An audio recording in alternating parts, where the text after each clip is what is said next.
Hello, everybody. Hey, you took me by surprise. It's Eddie Pepitone live from the bunker during this incredibly sad, lonely, and just intense time. And luckily, I have a theme song.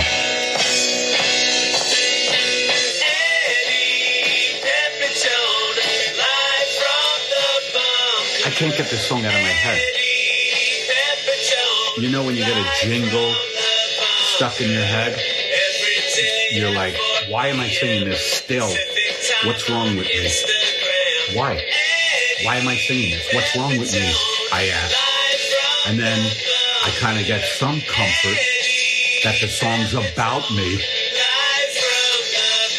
Because most of the songs that I have gotten stuck in my head have been like, cute little songs that aren't about me. This song that's stuck in my head is about me. And I like it. Look at this. I'm wearing the bandana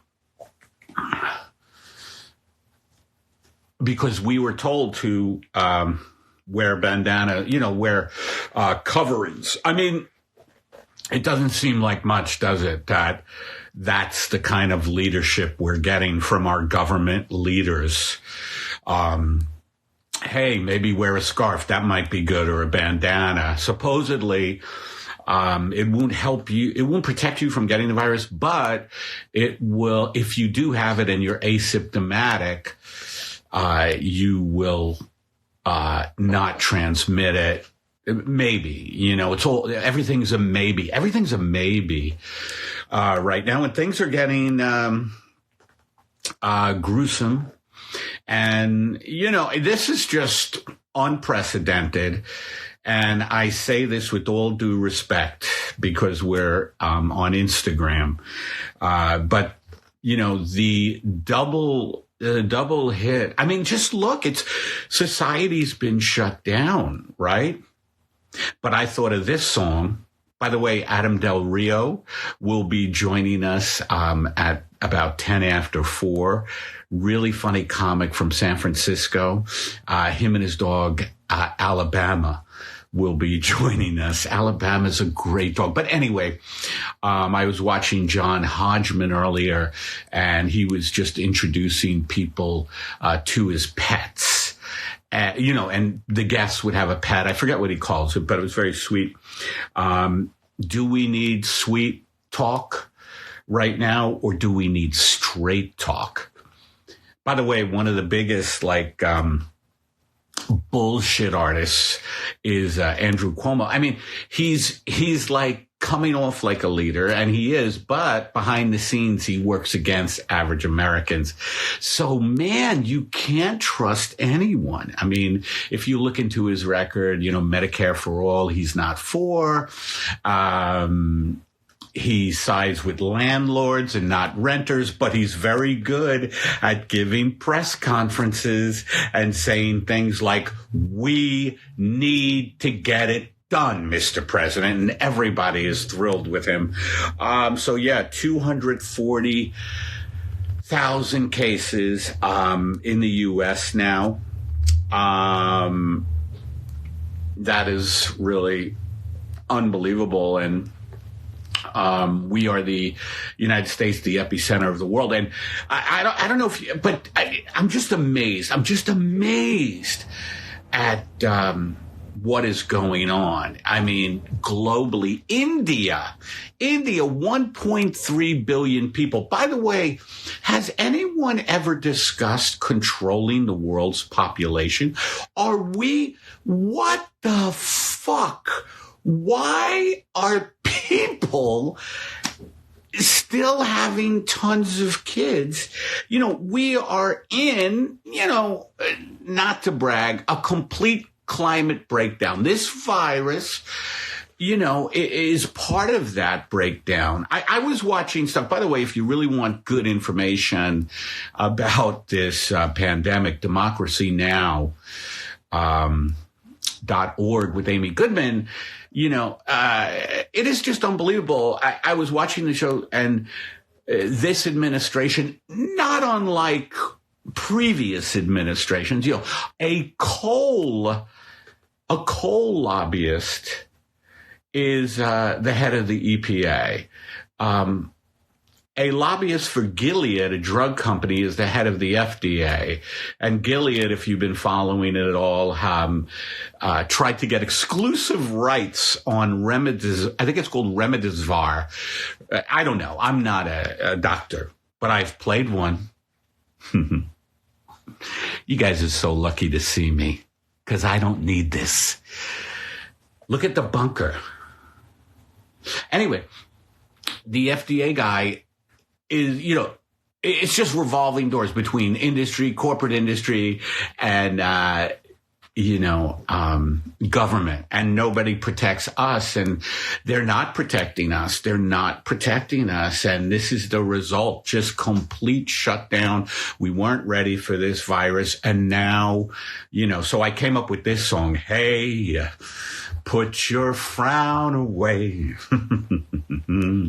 Put your frown away. So you heard that your dentist died today. But on the bright side, Ozark is pretty damn good. Ozark is pretty damn good. So you heard that your dentist passed away. Ba, ba, ba, ba, ba, ba, ba, ba. But Ozark is pretty good. I mean, now, of course, I always, my brand of comedy is a scathing, dark comedy. That was a dark comedy song. Of course, we care about losing anybody, a dentist, a loved one. I mean, obviously we do, but to do comedy in the middle of a pandemic is not easy. I'm not going to ignore it like a lot of comedians. I swear to God, when we come back from this pandemic, if stand-up comedy ever... Someone said, does Jason Bateman do root canals? Jeff Q stuff. That's funny. By the way, his acting style is hilarious, isn't it? Adam Del Rio, if you're out there, request to come on. Okay, Adam? Hi, Robin. DP Robin? Are you from UK, doctor? Hey, I'm trying to read some of the comments now. Okay, Adam did send a request. Cool. We're going to get Adam on and get his take. But it's hard. It's hard to be a comic in this environment. Most comics will just ignore the fact that we're sitting around waiting for death. And I'm telling you, if we ever do stand-up again, most comics are, of course they're going to talk about it because we've all been quarantined, but there's not going to be an analysis by comedians.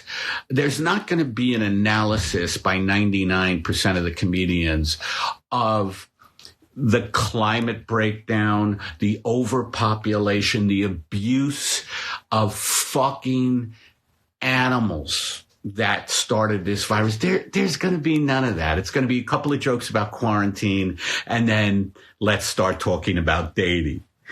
All right, let's get Adam on here with his doggy Alabama. Let's see. I'm glad everybody has joined us. We'll add New Orleans coronavirus death rate. Hey, Sorry, guys. Hey, no, don't do it yet. We got you promised me to be a guest. All right. No, yeah. Were you just doing self-asphyxiation masturbation, or were you really going to hang? Off. Oh, okay. Oh, there's Alabama. Let's see Alabama. Show Alabama. Oh, what a sweet doggy. Your voice. She thinks it's treat time, though. My dogs always think it's treat time. Yeah. How's it going?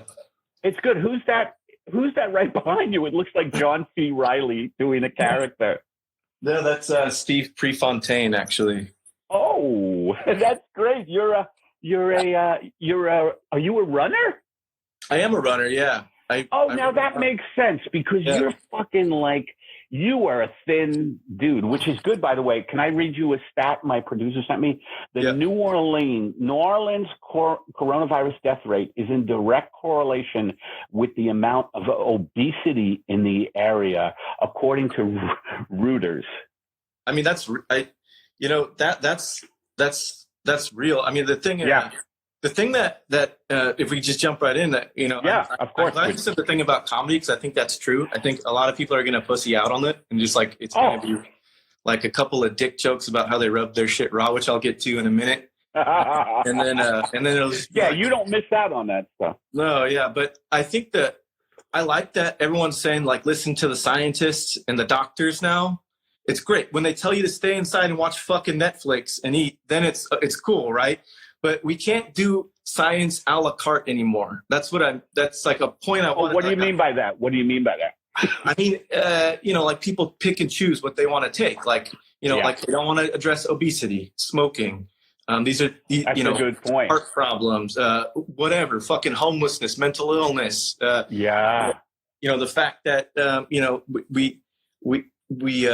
people think that homosexuality is unnatural. I mean, that we have to vaccinate your fucking kids. Like we can't just pick and choose what we want. Like science isn't a fucking a buffet. Well, we're not a healthy society. That is, and I mean, literally, the world is sick. I was going to get into 1.3 billion people in India are on lockdown, and I forget how many millions of people, migrant workers, like they can't now. They don't eat. They don't have enough food. Like, you know what I mean? Like they are starving. They are literally dying in shanty towns. They cannot like do the distancing, the 6 feet distancing. There's so many people on top of each other. Right. Why I'm bringing that up is that the amount of suffering is incomprehensible. And comics, I mean, I know our job is to make people laugh, but they don't even, to me, you have to have the comedy come out of the suffering and don't ignore the suffering. Right. I used to talk about my childhood, because I suffered a great deal in my childhood. But now I could just go to the present instead of going into the past. Yeah, well, that's why I get back to the mental illness thing, because that ran like a racehorse when I was a kid. No, but suffering's a great Here point. comes mental illness around the far turn. Mental illness is beating out bipolar disorder. It's bipolar disorder and it's schizophrenia coming from behind. Yeah. Here he goes. It's the last leg. Schizophrenia. I interrupted you, though. What I forget. I was just gonna say suffering. You don't see a lot of people talking about it like you just address like in a reality kind of based way. It's more like their own kind of fucking. I'm really bummed out right now because I'm bored and I can't go out with my friends and I'm gonna it's like.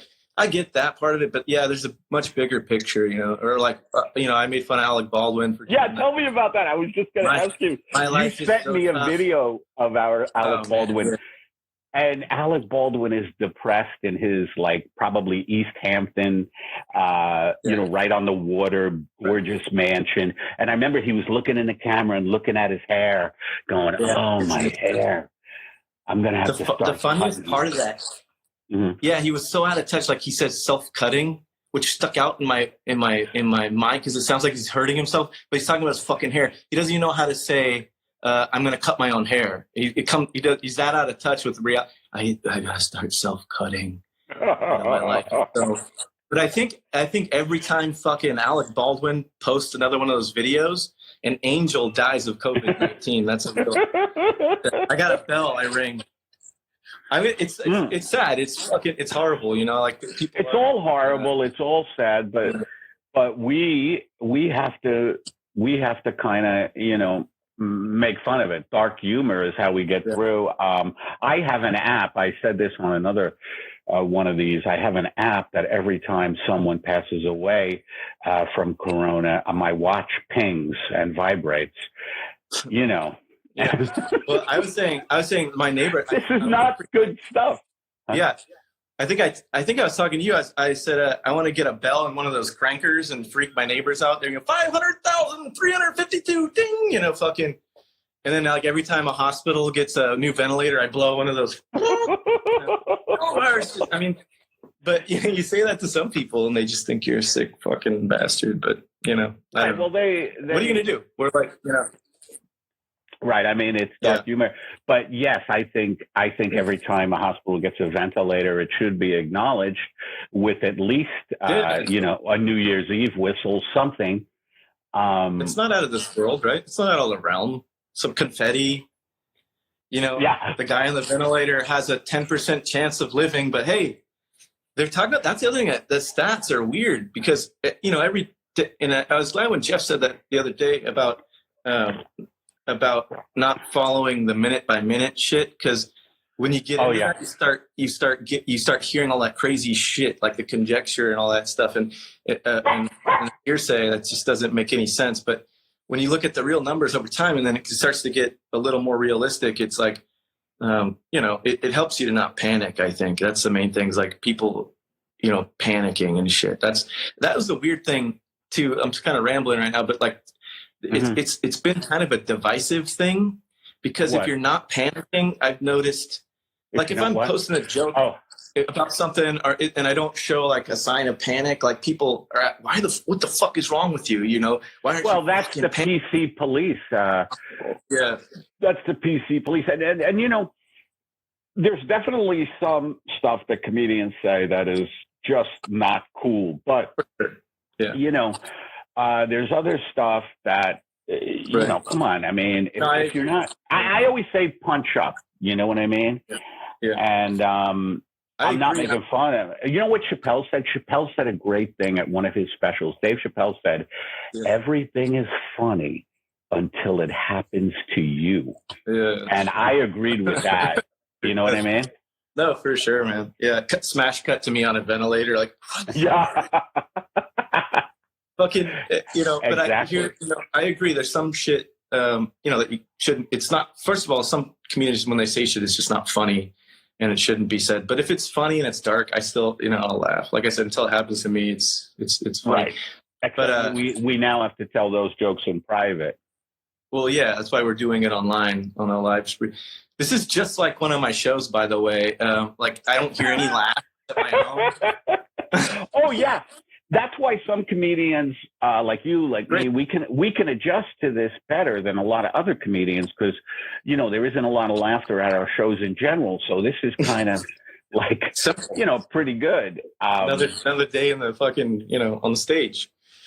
You know, I am put a conspiracy. Go ahead, go. Go. I was gonna say, going back to the comedians that, you know, shouldn't joke about shit. There is a conspiracy going around the internet that this is all payback from the Chinese government for Shane Gillis's racist fucking podcast. I'm just putting it out there. Now that's a reference. I get the joke without even knowing who Shane Gillis is. Who is Shane Gillis? I think is he an SNL idiot? I didn't know who he was till he got fired from SNL. It's the guy. Oh, really? Yeah. That would be funny if the Chinese government, you know, started this whole global pandemic because of SNL, the shitty SNL show. You know, do you have a daily side to this whole thing? What is? Oh, SNL. Well, they shut down. You know, Upright Citizens Brigade. You heard about that, and it's gone now. So how many fucking lives did that save? How many lives is that going to save? Right there, of sheer fucking boredom. I mean, I guess. I just read an article. They shut it down and they didn't pay anybody. So now they're getting a bunch of shit. That's what I read, like a headline, like a blip. So probably not. You mean they shut it down because of the virus, and they're going to reopen whenever this is over? No, I think it's like done. No, I don't know. That would stun me. Maybe, but it would save. Where did you hear that? Lives. Where did you hear that, from QAnon? Yeah, it would, definitely. That'd be funny if QAnon was like dipping into the improv world. By the way, I was in an improv group called Mixed Nuts. and I was a cashew, and I had to suggest. You know what's funny too on this feed is like doing this is that there's a delay, and so I'll say a joke. I'll say a joke. And then wait for the punch. You have to wait for the punch. Yeah. You have to wait for the left. But tell us, are you comfortable where you are? You have Alabama. I had a friend today who texted me. He said, "Oh, you're so lucky you got your pets because he doesn't have his pets right now." And he said, "God, they are a saving grace." Yeah. Right. It's for a while it was bad because it was kind of I was drinking like too often, too much, and getting all. Oh, really? It was like leaving Las Vegas. It was like leaving Las Vegas with a dog for the first week. But now I'm adapting, and yeah, she's cool. I think she's getting sick of me. She's tired all the time. I notice because she doesn't get to sleep as much, because I keep her up, and then like during the day she doesn't get any rest. And this isn't even a joke. It's just like, it's just weird because I thought she was getting sick. And then I'm like, oh, wait, she's just not sleeping like 12 hours a day like she's used to. It's just so, but yeah, we're chill now. I'm comfortable for the moment. We'll see what happens. It basically right now, it still feels like the same in the Bay Area. People in tech are working from home and everyone else is wondering if they're going to starve to death at the end of the month. That's the same. But yeah, that's I'm okay now, but it is amazing. I'm not putting out book and classical music suggestions quite yet, like Alec Baldwin is. I haven't gotten that depressed with my situation. Is that what he's doing? Is that what he's doing? No, that's what he's doing, right? I fucking went down that rabbit hole. Unfortunately, now I follow him and I look at his stuff to like, what can I get pissed off about today? About his hair or what the fuck, fuck you, bald. Yeah. I really weird, hateful, like spiteful. I don't know what Me too. I have a weird hate for Alec Baldwin. I used to have a friend in LA out of jealous rage. Used to drive by his house and knock over his garbage cans. No way. Bald, you got to watch your ass with Baldwin. Baldwin likes to scrap.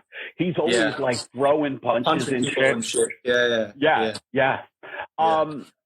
What was I going to say? Yeah. So you're comfortable. Oh, this is what I was going to say. I just talked to one of my buddies who is the manager at a big restaurant here in LA, and they're selling everything. Like they're selling all their pasta, all their eggs, all their oil, all this stuff. And he said that people are drinking, because you mentioned you were doing a Leaving Las Vegas thing the first week. He said the amount of liquor, bottles and bottles and bottles of liquor that they're selling is amazing. And I don't drink or anything. And I was just thinking, oh my God, doesn't that fucking compromise your immune system? You tell me. You're the one with Prefontaine behind you. Yes, exactly. See, but you have to keep 60% alcohol in your blood, okay? Because it kills.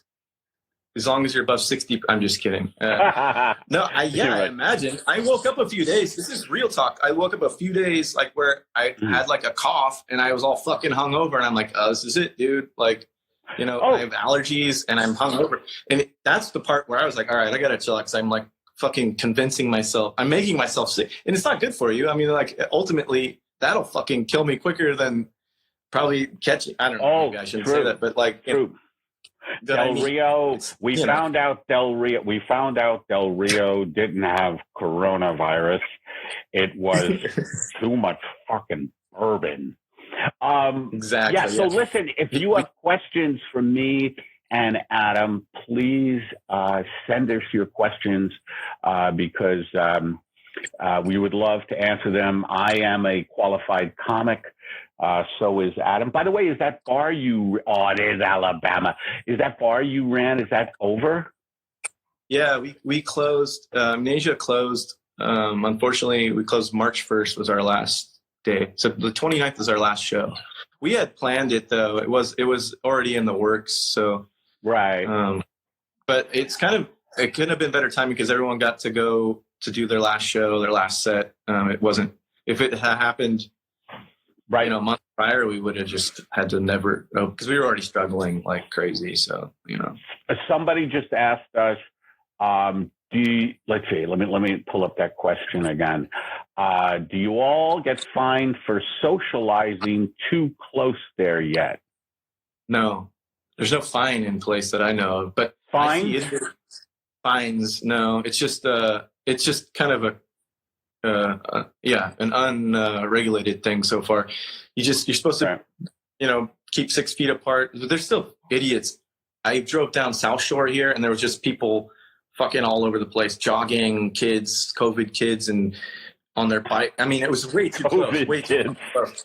Yeah, I was like, no, I'm not getting out of that car. Keep your fucking COVID kid away from me. I know. I mean, it's so that part is annoying. Like maybe they'll have to get there, but for the most part, the majority of people I see are adhering to it. But some people get fucking crazy with it, and I'll go to Safeway, and it'll be guy like a literal fucking gas mask on, like a respirator and like rubber gloves. It looks like Scuba Steve, and he's buying like 25 DiGiorno pizzas, and it's just like, dude, there's nothing ironic about that, That's funny. That's the other thing. I've seen a lot of gloves. I've seen a lot of gloves just on the street. Yeah, while I'm walking, there's be like dirty fucking, like people are just, I'm taking pictures of them. I do this thing with Christmas trees every year where I take pictures of them, and it's just my story, and it's like thousands of dead trees that people leave on the street just because I think it's whatever. But like now I'm starting to do it with gloves because they're fucking all over the place. People leave. Oh, I know. I can't believe that. And that's going to be like in 100 years, that's what we're going to remember about this. It won't be like how many fucking people died. It'll be like, remember the time we killed all the whales with latex gloves that we dumped in the fucking ocean? Remember when there was whales? Fucking horrible. Yeah. I mean, it's fucking gross. It's just, I don't know. Right, because this is supposed to be a time where people are, taking care of. You see, that's the thing. We don't have the capacity. A lot of people don't have the capacity to take care of others. We're such a selfish, me society, right? For sure. Yeah, it's and it's just it's fucked up. And James, that's why you go to you go to the store. There's people like hoarding fucking eggs. Why are you buying a cart full of eggs? Suck. Like you can't. What do you have? Like they suck. 32 they suck omelet? For hoarding. Yeah, really. They suck for hoarding anything. But hoarding eggs is crazy. Hoarding eggs is crazy. It's just stupid. Toilet paper for a virus that doesn't even fuck with your ass. That didn't make any sense to me. You still can't buy toilet paper. I know you still can't buy toilet paper. I know. Isn't that crazy? I used my census. I got some census mail, and I just I used the cat. I used the cat. I went front to back. Yeah, the cat works too.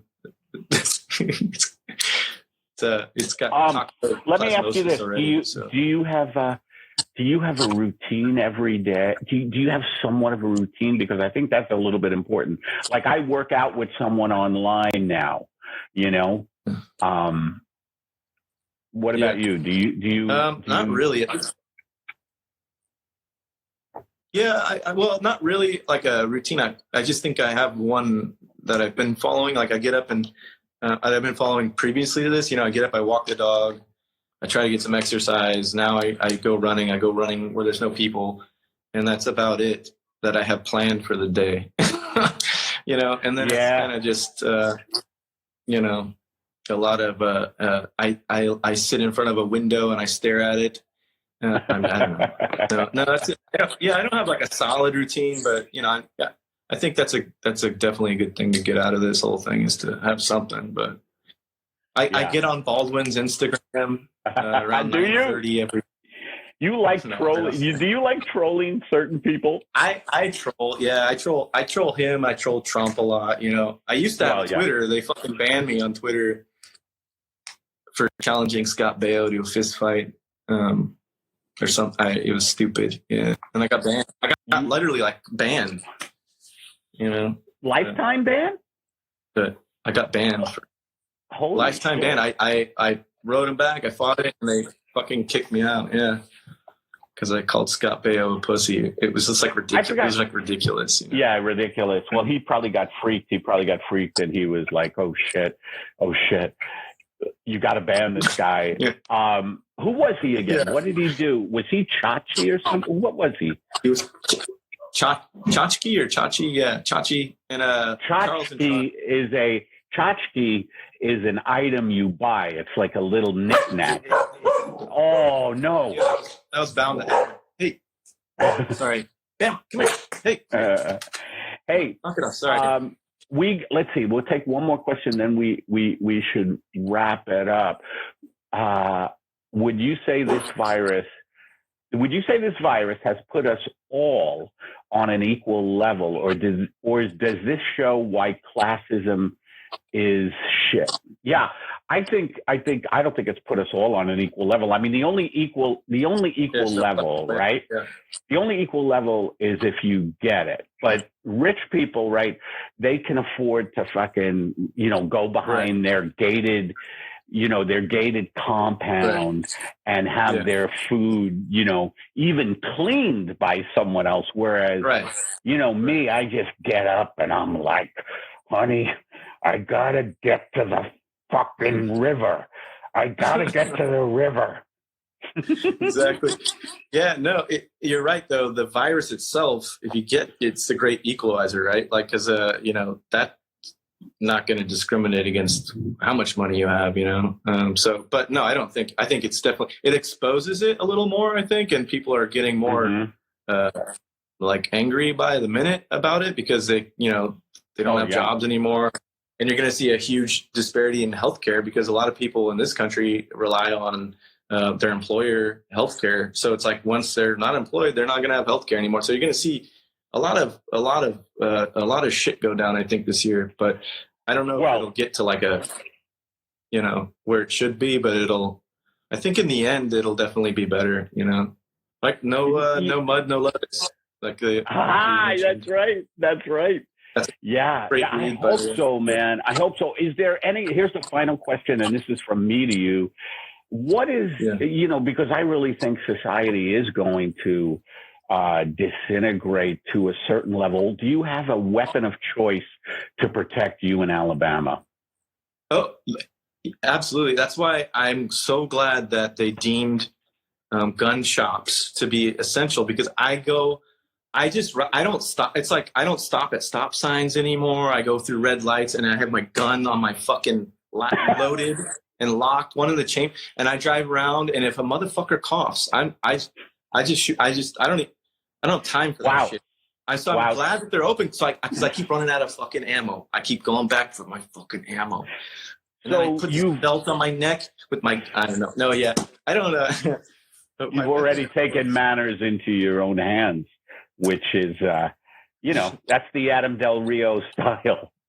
No. Adam, thank you so much for coming on. We will talk. We will talk as we do. Love you, buddy. Stay healthy. All right, we'll talk soon. Everyone, bye.